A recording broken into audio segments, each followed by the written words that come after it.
AI 시장의 왕좌는 과연 누가 차지하게 될까요? 오늘 이 흥미로운 질문의 답을 찾기 위해 저희가 좀 특별한 자료들을 준비했습니다. 바로 챗GPT, 제미나이, 클로우드처럼 경쟁의 한복판에 있는 AI들한테 직접 물어본 답변들이죠. 뭐랄까, 축구 선수들한테 월드컵 우승팀을 예측해달라고 한 셈인데 과연 어떤 대답들을 내놨을지 궁금하지 않으신가요? 여기서 끝이 아닙니다. 이 기술 전쟁의 거대한 흐름을 읽는 동시에 이 도구들이 이미 당신의 업무 현장을 어떻게 바꾸고 있는지 그 구체적인 활용 가이드까지 함께 분석해 볼 겁니다. 그러니까 거시적인 미래 예측이랑 미시적인 현실 적용법을 한 번에 다 보자는 거군요. 네, 바로 그거죠. 좋습니다. 그럼 지금부터 AI 선수들이 직접 내놓은 서로 다른 미래 예측을 깊이 파고들면서 이 거대한 경쟁의 승패를 가를 진짜 변수는 무엇인지 본격적으로 파헤쳐 보겠습니다. 자, 그래서 AI들한테 2026년 1등은 누가 될 것 같다? 이렇게 물어보니까 흥미롭게도 답변이 크게 세 진영으로 나뉘더라고요.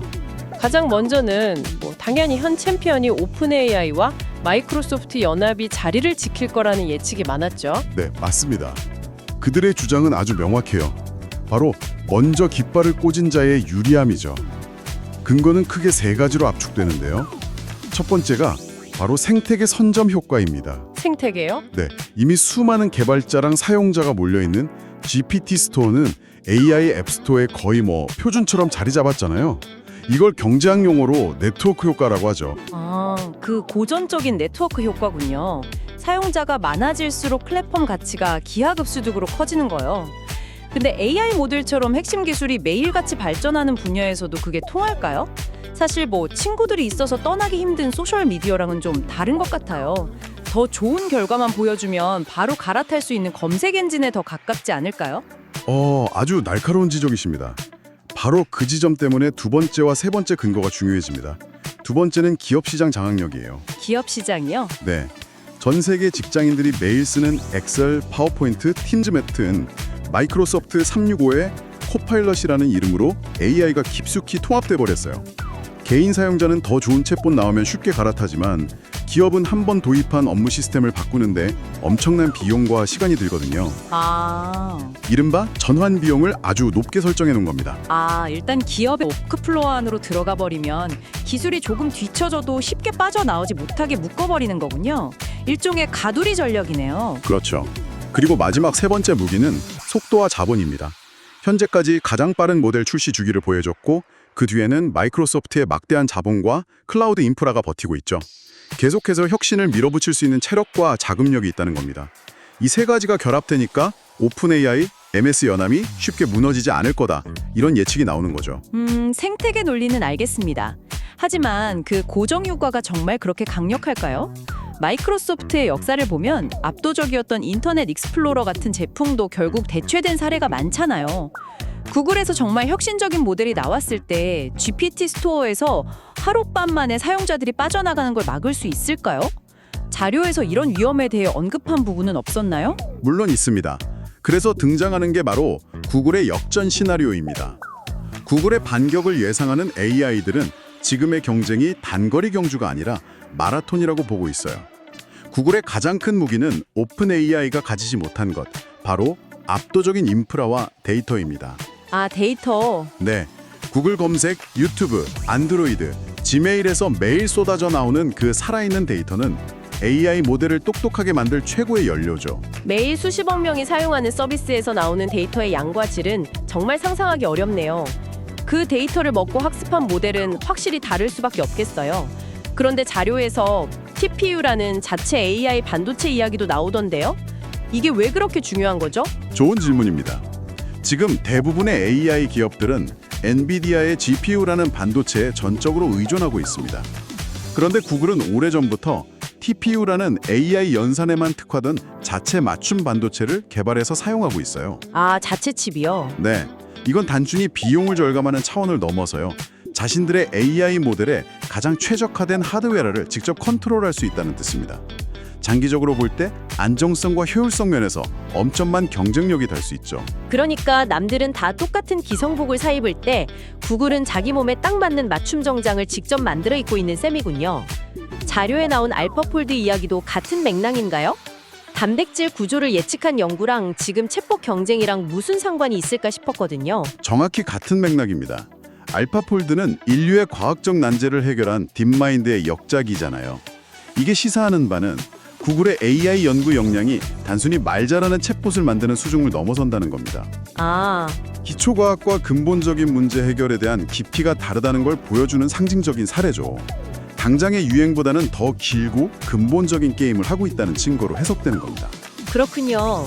그런데 이 두 거인의 싸움에 아주 조용히 하지만 무섭게 치고 올라오는 다크호스가 있었습니다. 바로 엔스로픽의 클로드 모델이었죠. 네, 퍼플렉시티 같은 몇몇 AI는 엔스로픽을 지목하면서 판을 완전히 다른 각도에서 보게 만들었습니다. 그들의 핵심 전략은 딱 두 단어, 신뢰와 수익성입니다. 오픈 AI와 구글이 대중시장을 놓고 싸울 때 엔스로픽은 처음부터 기업용 시장, B2B에 올인했어요. 보안, 안정성, 그리고 규제 준수를 무기로 내세웠죠. 잠시만요. 자료에 있는 이 데이터가 정말 맞나요? 포춘 500대 기업의 92%가 이미 클로즈를 사용 중이라고요? 이게 사실이라면 우리가 챗봇 가지고 노는 동안 엔스로픽은 무대 뒤에서 조용히 세계 최대 기업들의 시장을 다 장악하고 있었다는 거잖아요. 이거 누가 진짜 선두주자인지 판을 완전히 다시 봐야겠는데요. 충격적인 수치죠. 왜 기업들이 엔스로픽을 선택했는가? 바로 안전과 예측 가능성 때문입니다. 우리 AI는 윤리적이고 기업 데이터를 안전하게 다루며 통제 불가능한 답변을 내놓을 확률이 낮다는 메시지가 기업 고객들에게 제대로 먹힌 거죠. 그리고 더 중요한 포인트가 있습니다. 한 AI는 이렇게 표현했어요. 돈을 태우지 않는 자가 이긴다. 돈을 태우지 않는 자가 이긴다? 이건 오픈 AI를 직접 겨냥한 말이네요. 막대한 적자를 내면서 사업을 키우고 있으니까요. 맞습니다. 오픈 AI는 엄청난 적자를 감수하며 몸집을 불리고 있지만 엔트로픽은 2027년 흑다 전환을 목표로 가장 안정적인 비즈니스 모델을 구축하고 있다는 분석입니다. 결국 자료들이 말하는 진짜 놀라운 통찰은 새로운 기술이 아니네요. 오픈 AI와 구글이 모두가 보는 앞에서 돈을 태우며 단거리 경주를 하는 동안 엔트로픽은 조용히 돈을 벌면서 마라톤을 하고 있다는 거잖아요. 가장 빠른 자가 아니라 돈이 먼저 바닥나지 않는 자가 이기는 게임일 수 있다는 거죠. 이렇게 세 회사의 전략을 비교해보니 승자를 예측하는 게 정말 쉽지 않네요. 결국 최고의 모델이 무조건 이기는 게임은 아니라는 게 명확해 보입니다. 자료들을 종합해보면 결국 승패를 가를 진짜 전쟁터는 크게 세 군데로 좁혀지는 것 같아요. 첫 번째가 바로 이 기술력 대 생태계의 싸움인 것 같고요. 네, 최고의 기술을 가졌더라도 사용자를 묶어두는 강력한 생태계 없이는 승리하기 어렵다는 겁니다. 앞서 이야기 나눴던 GPT 스토어가 대표적인 예죠. 이미 수만 개의 맞춤형 AI, 즉 GPT들이 올라와 있고 사람들은 그걸 활용해서 자신의 업무 문제를 해결하고 있어요. 바로 그 지점에서 이 거대 담론이 우리의 현실 업무와 연결되는 거군요. 예를 들어 자료에 나온 것처럼 마케터부가 신제품 캠페인에 쓸 광고 카피를 생성해주는 GPT를 직접 만들어서 팀원들과 공유한다거나 작은 가게 사장님이 고객 응대용 챗봇 GPT를 만들어서 쓰는 식으로요. 이미 생태계 안에서 가치를 만들어내고 있다는 거죠. 그렇습니다. 이미 한국 직장인의 71.3%가 업무에 생성형 AI를 쓰고 있고요. 그중 92.6%가 생산성 향상을 경험했다는 조사 결과가 이걸 뒷받침합니다. 더 이상 미래 기술이 아닌 오늘의 도구라는 뜻이죠.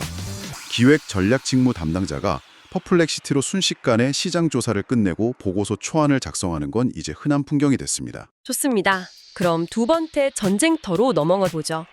자료들은 하나같이 돈의 흐름을 따라가라고 말하는 것 같습니다.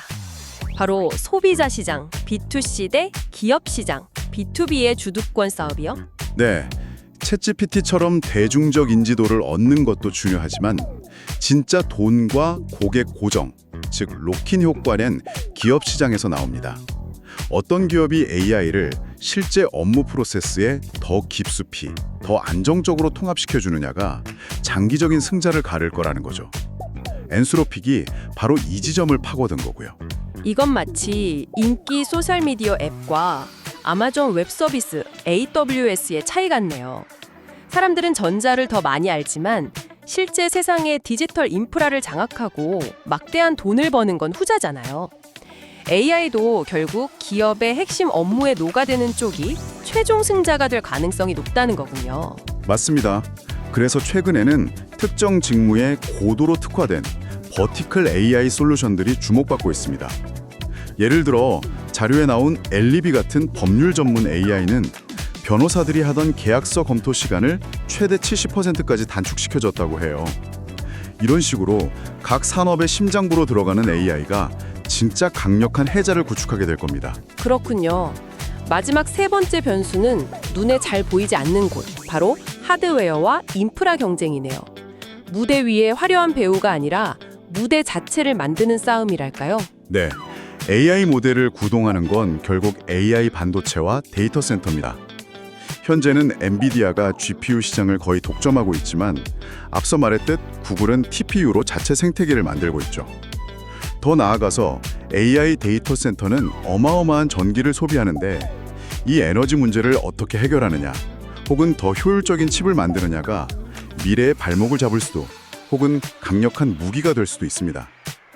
보이지 않는 기반 시설 경쟁이 최종 승자를 결정할 수 있다는 뜻입니다. 결국 AI 경쟁의 미래는 단순히 더 똑똑한 챗봇을 만드는 걸 넘어서 누가 더 강력한 생태계를 만들고, 누가 더 확실한 비즈니스 모델을 찾고, 누가 더 튼튼한 기반 시설을 선점하느냐의 싸움이군요. 이 거대한 전쟁을 지켜보는 것만으로도 정말 흥미진진한데요. 중요한 건 누가 1등이냐를 맞추는 것보다 이들의 경쟁 덕분에 우리 손에 쥐어지는 도구가 점점 더 강력해지고 있다는 사실인 것 같습니다. 핵심을 정확히 짚으셨습니다. 거대 기업들이 천문학적인 돈을 쏟아부으며 경쟁하는 동안 우리는 그 결과물을 활용해 각자의 업무에서 효율성과 창의성을 높일 수 있는 전례 없는 기회를 맞이하고 있습니다. 결국 중요한 건 내일에 맞는 도구를 잘 골라 나만의 툴박스를 만드는 지혜겠죠. 자, 오늘 AI들의 예측을 통해 2026년 생성형 AI 시장의 미래 지형도를 그려봤습니다. 오픈 AI의 강력한 생태계, 구글의 거대한 인프라, 그리고 엔스로픽의 B2B 중심 실리 전략까지 정말 한치 앞을 내다보기 힘든 3파전 예상됩니다. 그리고 승자는 기술, 생태계, 비즈니스 모델, 심지어 신뢰와 윤리 같은 여러 기준이 복합적으로 작용해 결정될 겁니다. 이제는 뭐 하나만 잘해서는 최고가 될 수 없는 시대인 거예요. 이 치열한 경쟁이 벌어지는 동안 우리 손 안의 도구는 점점 더 강력해질 거라는 사실은 분명해 보입니다. 그래서 오늘 당신께 던지고 싶은 마지막 질문은 이것입니다. 자료들이 공통적으로 예측하는 2026년의 모습은 이 AI들이 단순한 조수를 넘어 복잡한 업무를 스스로 계획하고 실행하는 에이전트 AI, 즉 디지털 동료가 되는 세상입니다. 과연 그 세상에서 당신의 역할과 업무 방식은 어떻게 바뀌어 있을까요? 그리고 그 변화에 대비하기 위해 지금 무엇을 준비해야 할까요?